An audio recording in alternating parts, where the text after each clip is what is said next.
Hey, c'est jeudi, c'est un plaisir de vous retrouver et j'espère que vous allez bien. Vous avez sûrement déjà vu ces images qui ont envahi la toile ces derniers jours. Alors aujourd'hui, je vais vous raconter l'histoire du président guinéen déchu, Alpha Condé.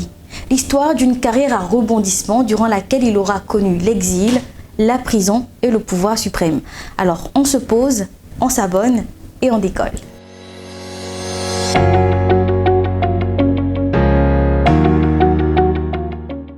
Au pouvoir depuis 11 années, le désormais ancien président guinéen Alpha Condé a été arrêté le dimanche 5 septembre lors d'un coup de force militaire.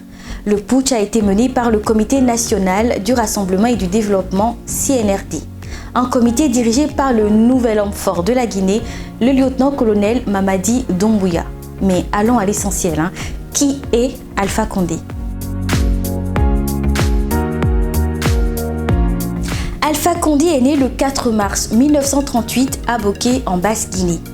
Il part en France à l'âge de 15 ans après avoir eu son brevet. Étudiant puis professeur à la Sorbonne, Alpha Condé forge ses convictions dans le creuset marxiste et anticolonialiste de la Fédération des étudiants d'Afrique noire en France, organisation qu'il préside d'ailleurs de 1963 à 1965. Alors que la Guinée vit sous le régime autoritaire de Sékou Touré, Alpha Condé fonde depuis Paris un mouvement d'opposition, ce qui lui vaudra une condamnation à mort par contumace en 1970.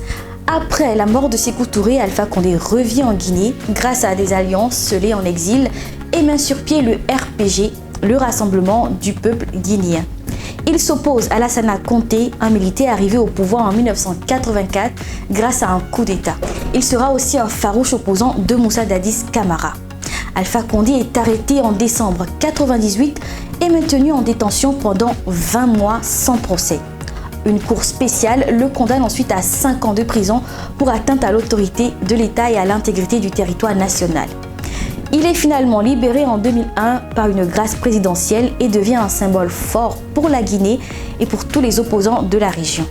En 2010, il accède au pouvoir à la faveur d'une élection présidentielle contestée. Je vous explique. Son score au premier tour n'était pas fameux, autour des 18%. Mais Alpha Condé réalise une improbable remontée. Au deuxième tour, il comptabilise 53% des suffrages, donc très vite, certains commencent à murmurer. Ses détracteurs dénoncent une campagne où Conté aurait joué de l'argument ethnique.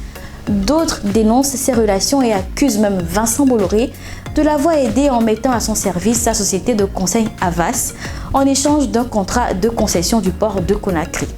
Il est quand même réélu en 2015 au terme d'une élection encore contestée. À ce moment, la colère gronde dans une partie de la population et les Guinéens revendiquent le changement.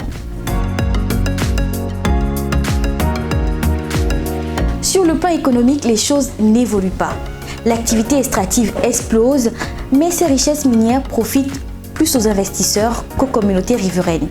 Le chômage grimpe et touche 40% des jeunes et les Guinéens font face aux coupures d'eau et d'électricité. Selon le FMI, la pauvreté affecte plus de 60% de la population en 2016. L'organisation note que les résultats en matière d'éducation et de santé sont faibles. Elle souligne l'inégalité de revenus, un grand déficit d'infrastructures, une mauvaise gouvernance et un mauvais climat des affaires. En gros, la Guinée sombre et tous les indicateurs sociaux sont au rouge. Sur le plan des droits humains, la situation n'est pas meilleure. Le 13 novembre 2019, Amnesty International présente un rapport à Conakry révélant de graves cas d'atteinte aux droits de l'homme, notamment des décès de plusieurs dizaines de manifestants et l'emprisonnement d'une centaine de personnes. L'ONG lève également le voile sur les interdictions de rassemblement pacifiques et la répression des voix dissidentes. Alors, le troisième mandat, c'est le point de départ de la crise actuelle en Guinée. Au cours des premiers mois de 2019, Alpha Condé, dont le second mandat de 5 ans touche à sa fin, laisse planer le doute sur une éventuelle modification de la Constitution. Et là, la popularité de l'homme qu'on surnommait le Nelson Mandela de l'Afrique de l'Ouest baisse considérablement. À partir de 2019, une forte contestation contre son troisième mandat fait des dizaines de morts de civils. La Guinée plonge ainsi dans une extrême tension sociale et politique. Une nouvelle constitution est adoptée en mars 2020 Et Condé est alors déclaré vainqueur aux élections d'octobre 2020 malgré les contestations de son principal challenger, Cellou Dalein Diallo.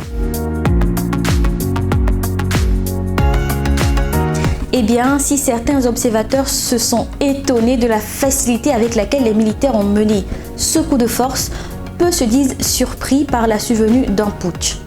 Pour certains, la perspective d'un coup d'État militaire faisait partie des seules options pour récupérer le pouvoir, puisque l'opposition, la société civile, les syndicats et tous ceux qui auraient pu se dresser contre le pouvoir ont été anéantis. Et puis, vous avez ceux qui s'en réjouissent, comme l'activiste panafricain Kémi Séba, qui se dit heureux de voir un président à la solde des forces occidentales tomber face à la volonté populaire. Et puis enfin, la communauté internationale qui s'insurge. La France et la CEDEAO ont condamné la prise de pouvoir par la force et ont demandé le retour à l'ordre constitutionnel. Alors, on dirait vraiment que cette tendance de mener des coups de force est due à la perte d'influence des organismes internationaux et régionaux comme l'Union africaine, la CEDEAO, les Nations unies ou l'Union européenne. Pour l'instant, le nouvel homme fort de la Guinée, Mamadi Doumbouya, a promis lundi la mise en place d'un gouvernement d'union nationale chargé de conduire la période de transition politique. Il n'y aura pas de chasse aux sorcières, mais la justice sera la boussole qui orientera chaque citoyen guinéen. Alpha Condé, c'est donc 11 années de pouvoir souvent autoritaire. 11 années durant lesquelles ce politicien mettra tout en œuvre pour conserver son fauteuil au détriment de la contestation populaire et d'une opposition qui lui reprochait de manipuler les urnes et la Constitution. Il a donc fait les frais d'un contexte régional propice à la prise de pouvoir par l'armée, un contexte qu'il a créé de par ses actions. N'hésitez pas à dire ce que vous en pensez dans les commentaires, mettez un like, abonnez-vous et on se retrouve jeudi prochain. À bientôt.